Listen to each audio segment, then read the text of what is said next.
Hello and welcome back to Asia Now. My name is Alex. I hope you had a wonderful weekend. We're back to these news videos. In this video, I'll tell you about tourists robbed at a hotel, foreigners arrested at karaoke bar, a British man passes away after his first Muay Thai fight, small plane crash in the Philippines, and the UAE pardons over 100 Filipinos, plus much more, beginning with the USD to peso exchange rate. It's been a while since we covered this. Right now, $1 equal to 57.4. Here's our main story. Swedish tourists and vigilant hotel receptionists in Pattaya joined forces to catch a thief using a CCTV footage after late night room theft. At about 12:30 a.m. on March 28th, a 63-year-old Par Mikhail reported his iPhone 15 stolen. Receptionists quickly reviewed CCTV, spotting the suspect trying to break into the room. The same individual was also linked to a prior theft targeting another guest. Police are now analyzing footage to track down the suspect, believed to be a Cambodian, following a string of incidences near Soy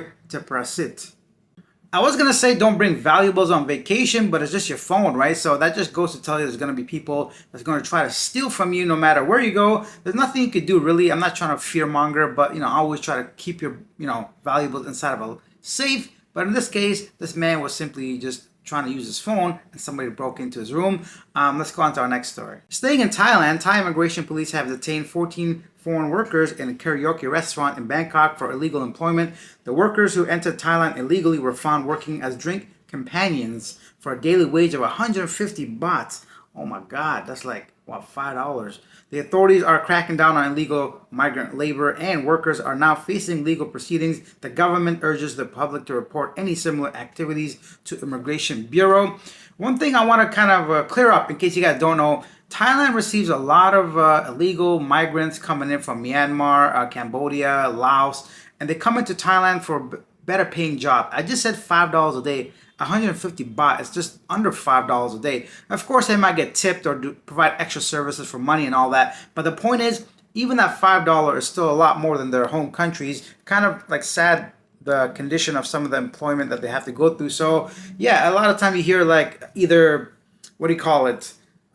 street beggars or crime and things like this. A lot of times it's not really the Thai people. It's just people in the more desperate situation coming from neighboring countries into Thailand, try to find some kind of employment or money or just simply improve their livelihood.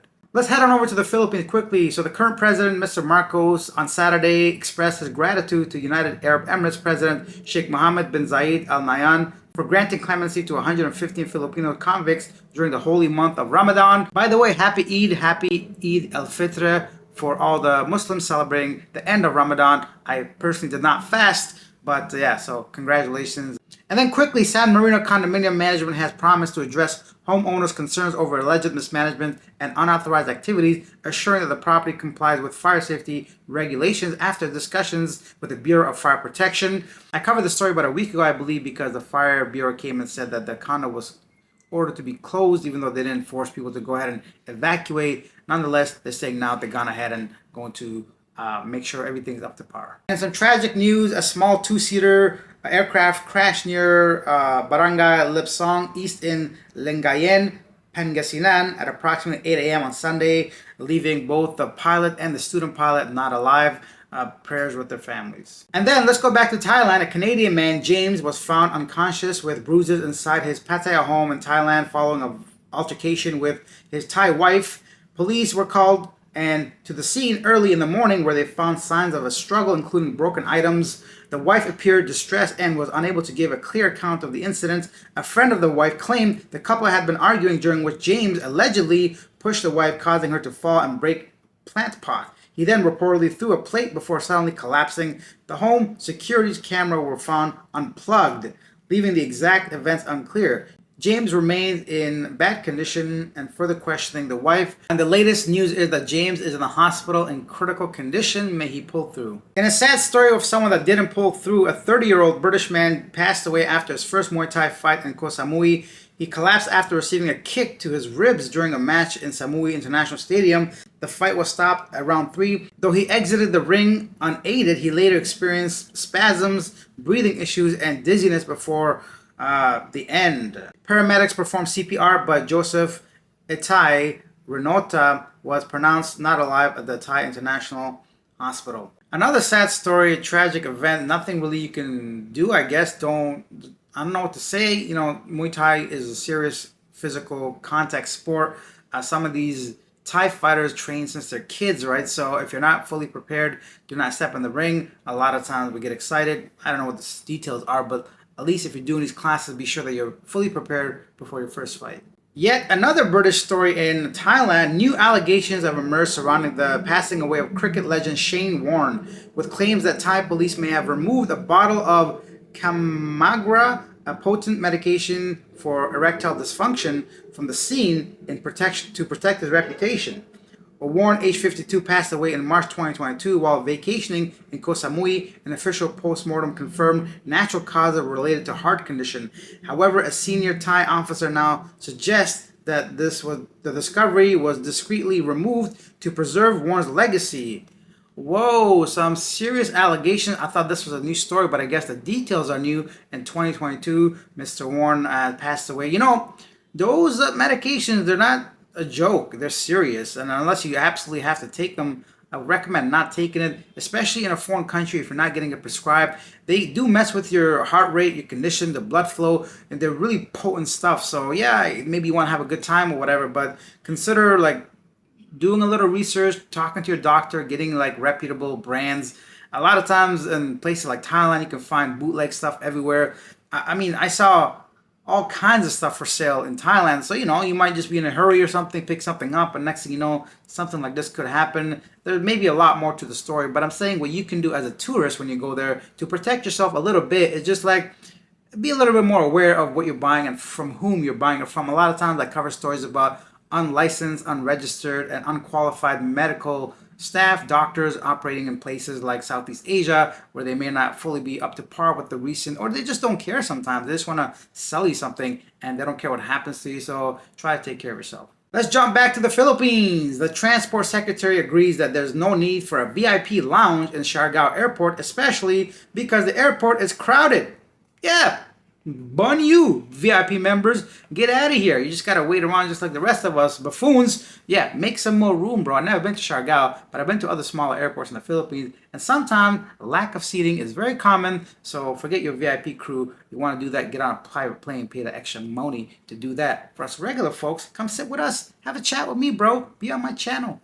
Speaking of being on my channel, if you guys are in Cebu, staying with the airports in Thailand, following the March 28th earthquake, Thai Airways is offering ticket refunds and free travel date changes for domestic and international flights booked before March 29th. Passengers can change travel dates without fees and request refunds for canceled flights. A good move and good gesture by Thai Airways. If you guys have been affected by that, please go ahead and get a refund or just change your travel dates. And lastly, in the Philippines, 2 Malaysian nationals were arrested in Bacolod City on March 27th for involved in trafficking and love scam operations. The suspects were recruiting women to become models, offering them large salaries in exchange for their pictures, which were then shared on dating sites targeting foreign clients. They also recruited, quote, agents to collect money from customers seeking intimate partners. During the raid, 10 models and agents were rescued. I don't know if I want to use that word rescued, but let me just go ahead and say they were arrested, and equipment used in the operation, such as laptops and cameras, were confiscated. The suspects' tourist visas had expired, and they were facing charges. The investigation began after agents reported not receiving payment. Another situation where somebody thinks, hey, let me go ahead and go to the Philippines, use some people to make some money. I get it, like I say, they are victims for sure, but I mean, go ahead and take care of the people organizing this stuff, right? Kick them out, deport them, charge them, all that stuff. But I think people that knowingly participate in activities like this should also be held accountable. I understand from the point of view that they may need some money, try to feed their families, all that stuff, but a crime is a crime, and if you knowingly want to participate in stuff like this, because all this does is pretty much excuse anybody in the future saying, okay, you can go ahead and do this, we're just going to go ahead after the big fish, after the organizer, which is fine, I think, but also I don't think they should really label them victims, at least in my opinion, unless they're under 18. At that point, of course, is a different story, but a grown adult should know better if you're going to partake in a situation like this, because from my understanding, stuff like this is just basically somebody taking a bunch of pictures of people and offering the services to try to gain money online by pretending to be involved romantically with people and in a real relationship, but in reality they're talking to dozens if not more at the same time and collecting a little bit of cash from every person. And these guys are being silly, not paying your agents. What do you think is going to happen? Somebody's going to snitch, bro. And now it's time for our segment Yesterday Today, where I share some of the most popular comments regarding our previous video. Our previous video was actually a live stream I did from Ayala, so if you guys haven't checked that out, it's a lot of fun. I just talked about nonsense, and at the end we went for a tour around Ayala Mall. So let's go ahead one further back, and here are some of the top comments. Another old squid says, with a $10 donation to the channel with a super thanks, thank you so much. Love the channel, your integrity shows, thanks. And thank you. Todd says, I have visited the Philippines 3 times since 2019. I flew Qatar Airways twice, awesome. This past November I flew with Philippines Airlines, the worst experience ever. Terminal 1 is terrible.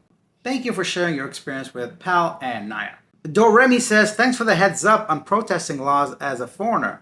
Yes, a lot of people don't know. As a foreigner in the Philippines, you're not allowed to show any kind of demonstration or protest on any kind of topic, political or otherwise. So please refrain from doing that if you don't want to be blacklisted and kicked out of the country.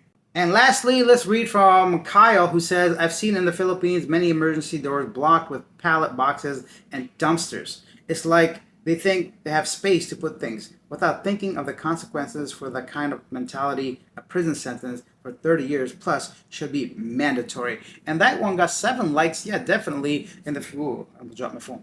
I'm kind of sitting high right now.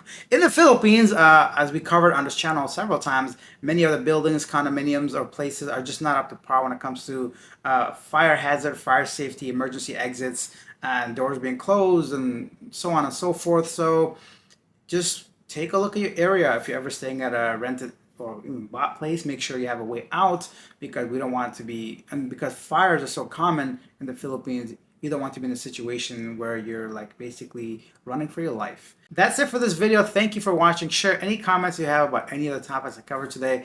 If you take your time to write it, I'll take your time to respond. I'll see you guys tomorrow. Bye.